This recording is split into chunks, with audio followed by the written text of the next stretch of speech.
He thought it was just a joke, but that one cup of coffee unleashed something that changed the guard, the palace, and the world. Buckingham Palace, 10:32 a.m. It was a bright summer morning in London. Tourists crowded the gates of Buckingham Palace, clicking pictures, laughing, pointing at the royal guards in red tunics and bearskin hats. The guards stood like statues, unmoving, unblinking. Among the tourists, a young man named Ethan Miller from Texas was live streaming on his phone. "Yo, guys. London is boring as hell. These guards don't even blink. Wanna see if I can make one react?" He laughed, turning the camera to himself. "Watch this." In his hand, a large iced coffee. In his heart, a craving for online fame. In front of him, a royal guard with a face set in stone. Ethan stepped forward, took one last gulp of the coffee, and splashed it straight on the guard's chest. Gasps erupted from the crowd. Some screamed. Others laughed. But the guard, he didn't flinch. Coffee dripped from his red coat, soaking into the fabric. Ethan waved to the camera. "Did you see that? What a joke, man. He didn't even blink. I'm a legend." He turned to walk away, smug, arrogant. But he didn't expect what came next. The crowd parted as a figure emerged from the palace entrance. Tall. Uniformed. Decorated with stars. General Frederick Langford, head of the Queen's Royal Security Unit. His eyes locked on Ethan. "You. American," the general barked. "Step forward." Ethan chuckled nervously. "It was just a prank, sir. Chill." But there was no chill in Langford's voice. "Do you know what you've done? That man you disrespected isn't just a ceremonial guard. He's a veteran. A decorated war hero. And you just assaulted him." "Assault?" Ethan laughed. "It's just coffee." Langford's voice was like steel. "His name is Thomas Ward. He served 22 years, survived Afghanistan, saved 6 men from a burning helicopter, and lost his son to a suicide bomber. And today, he stood guard, not for fame, not for you, but out of honor." Ethan's smirk faded. "And you humiliated him, for views?" The general turned to the guard. "Stand down, Sergeant." And finally, Thomas moved. He saluted the general with robotic precision, but his eyes glistened with something deeper, pain. Ethan was escorted away, not arrested, but told to return at 6 p.m. sharp. He laughed again. "What, you guys gonna lecture me?" But something about Langford's eyes said, this wasn't over. At 6 p.m., Ethan returned. What he saw stopped him cold. In the palace courtyard, a group of royal guards stood in formation. Behind them, veterans, in civilian clothes, medals pinned to their hearts. And in the middle, a chair, with Thomas Ward seated. Langford stood before them. "You said this was just a joke," Langford said to Ethan, in front of the assembled crowd, live streamers, tourists, press. "But every one of these men and women knows what it feels like to be spat on. To be forgotten. To return home to mockery, not medals." A woman stepped forward, her name was Sergeant Fiona Greaves. "When I returned from deployment," she said, voice trembling, "my brother called me a killer. Strangers laughed at my limp. We are not statues. We are soldiers. Humans." And then, Thomas Ward spoke. His voice was soft, old, broken. "I lost my son. I lost my wife. All I have left is this uniform. This duty. I don't stand here for applause, I stand here because it's all that gives me purpose." He looked Ethan in the eye. "You took that from me today." Ethan didn't speak. The entire crowd was silent. For once in his life, he wasn't the center of attention. Sometimes we walk past people. Who carry silent wars in their eyes. Whose silence is louder than history itself. If this story touches your heart, if you believe that honor and humanity still matter in today's world, then don't just watch. Subscribe. Because together, we share stories that bring forgotten courage back to light. Langford turned to Ethan. You want to joke about soldiers? Then live like one. 1 week. Inside the palace. You will train, eat, and guard alongside these men. Ethan's jaw dropped. You're kidding, right? This isn't punishment. This is perspective. Ethan hesitated. He could run. Fly home. Upload the clip. Or he could stay.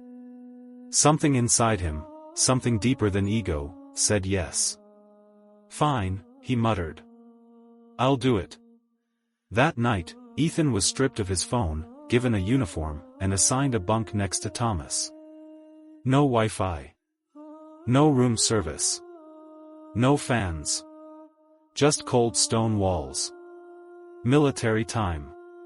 Silence. At 4 a.m., a bugle call woke him. By 4:15, he was running laps around the palace courtyard. By 5 o'clock, he was cleaning boots. By 7 o'clock, he was exhausted. But Thomas was already standing guard again, coffee-stained coat cleaned, spine straight. Why do you keep doing this? Ethan asked, panting. Thomas looked at him, then said only one thing. Because freedom isn't free. Over the next days, Ethan was forced to confront truths he never considered. He watched a one-legged veteran beat him in drills. He heard the story of a female soldier who carried her dying teammate for 3 miles. He met a man with PTSD who still cried every night, whispering names of fallen brothers. He realized, these weren't cold, emotionless guards. They were survivors. Warriors. Fathers. Mothers. Sons. They were human. And he had thrown coffee on their dignity. On the 4th day, during weapons handling drills, Ethan dropped a rifle. Thomas barked, pick it up. Ethan snapped, what's the point? I'm not a soldier. Thomas walked up to him. Quietly, he whispered. Exactly. You're not. But your generation mocks what you don't understand. You film our silence, not knowing it hides screams. You chase likes, not knowing we chase peace. Ethan's eyes welled up. He didn't speak. He didn't need to. On the 6th night, Ethan sat by Thomas in the mess hall. Did your son want to be a soldier? He asked. Thomas nodded. He wanted to make me proud. He died trying. Silence. Ethan reached into his pocket and pulled out something unexpected, a letter. I wrote this last night, he said. To your son. Thomas read the letter. His hands trembled. Tears fell. Without a word, he stood up and saluted Ethan. Ethan stood too, and saluted back. For the first time, he did it not for show, but for respect. On the 7th day, the palace hosted a remembrance ceremony. Thomas stood in full uniform. Next to him, Ethan, in a cleaned guard tunic. The world watched. Langford spoke to the crowd. Last week, this young man humiliated our legacy. Today, he honors it. Ethan stepped forward. He looked at the cameras, the tourists, the live streamers, and then, at Thomas. I came here to get clicks.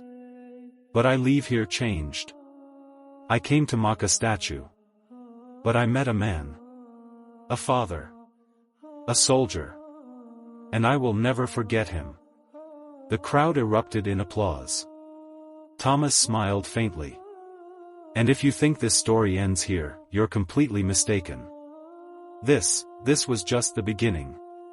What's coming next will shake your heart, challenge your beliefs, and make you question everything you thought you knew.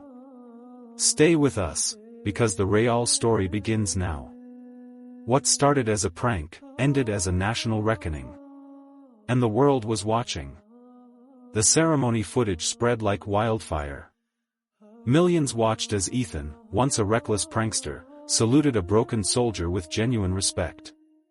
The internet was shaken, not because someone was humiliated, but because someone had changed. TikTok, YouTube, Instagram, flooded. He learned the hard way. This is how we change a generation.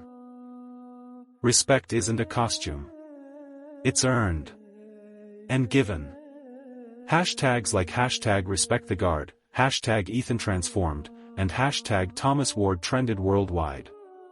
But while Ethan was being celebrated for his transformation, not everyone was clapping. Somewhere across London, MP Bradley Crown, an ambitious far-right politician, sat with his advisors. "This boy, Ethan," Crown muttered, "he's a symbol now. But not just of honor. Of weakness." "Sir?" one aide asked. Crown stood. "We can't have soldiers breaking down in front of cameras. We can't have foreigners mocking the Queen's Guard and getting sympathy. We need control. We need the people on our side." He smiled, coldly. "We'll flip this narrative. Turn the veteran into a liability." 3 days after the ceremony, Thomas Ward collapsed on duty. Right in front of the palace gates. The cause? Exhaustion. PTSD. Emotional stress. News broke instantly. Crown wasted no time. He appeared on television that night. "Our soldiers are no longer trained to be tough. They cry, they collapse, they let foreigners mock them. We need to bring back discipline, not pity." The public was divided. Some agreed. Many were furious. But one person was livid, Ethan. Ethan marched to the hospital. Thomas lay asleep, frail under white sheets. Ethan sat beside him, then recorded a video. This man is not weak. He stood tall when others fell. He gave everything. And if you think crying makes you less of a soldier, then you've never seen war. The video went viral again. Veterans around the world stitched their stories with Ethan's. "I cried when I lost my brother. I cry every time I put on the uniform." Pain doesn't disqualify you. It defines you. Ethan had unintentionally become the voice of a generation that refused to be ashamed of emotion. 1 week later, Thomas regained consciousness. His first words? "Did I miss the changing of the guard?" Ethan laughed and hugged him. "You didn't miss a thing, Sergeant. But you started something." Ethan stayed in London. He turned down interviews, brand deals, influencer contracts. Instead, he launched a program for youth. Stand Tall, Lessons from the Guard, bringing veterans into schools to speak about service, sacrifice, and resilience. He also organized a global online challenge.